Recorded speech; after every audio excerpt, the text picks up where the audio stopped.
Tiniyak ng Independent Commission for Infrastructure na pinamamadali na nito ang pagbawi sa mga perang kinobra ng mga nangurakot sa flood control projects ng gobyerno.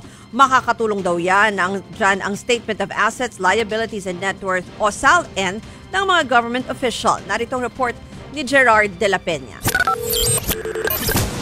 Nakipagpulong ngayong araw sa Independent Commission for Infrastructure o ICI ang mga miyembro ng Technical Working Group na binubuo ng iba't ibang ahensya ng gobyerno. Layunin nilang mabawi ang perang ninakaw mula sa flood control scandal.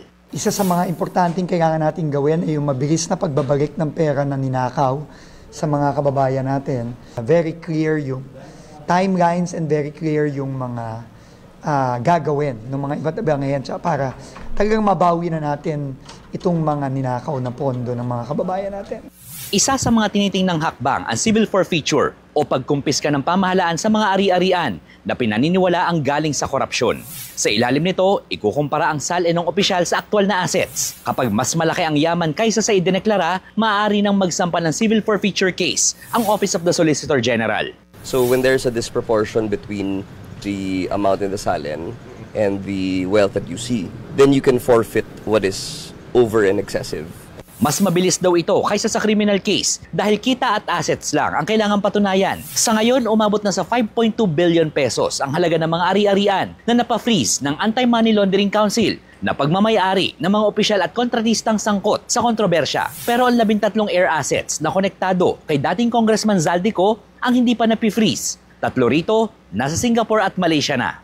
Minomonitor natin dahil kailangan naman nilang mag-file ng mga flight plans. Pag may order na for future, pupuntahan po ng kaap yan, ng mga inspector natin, at i-arrange natin ang lipad pabalik sa Pilipinas.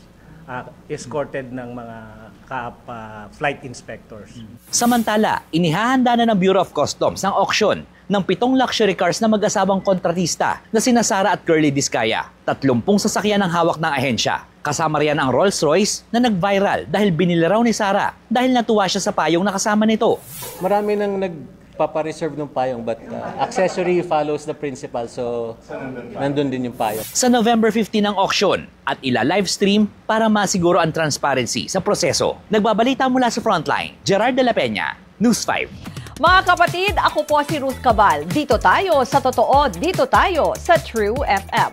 Mag-follow at mag-subscribe din po kayo sa aming social media accounts at True Network PH. Diyan po yan sa aming X na dating Twitter, sa FB, sa Instagram, sa YouTube, sa TikTok at sa mga podcasts. At syempre, tutok din po kayo sa Signal True TV Channel 19.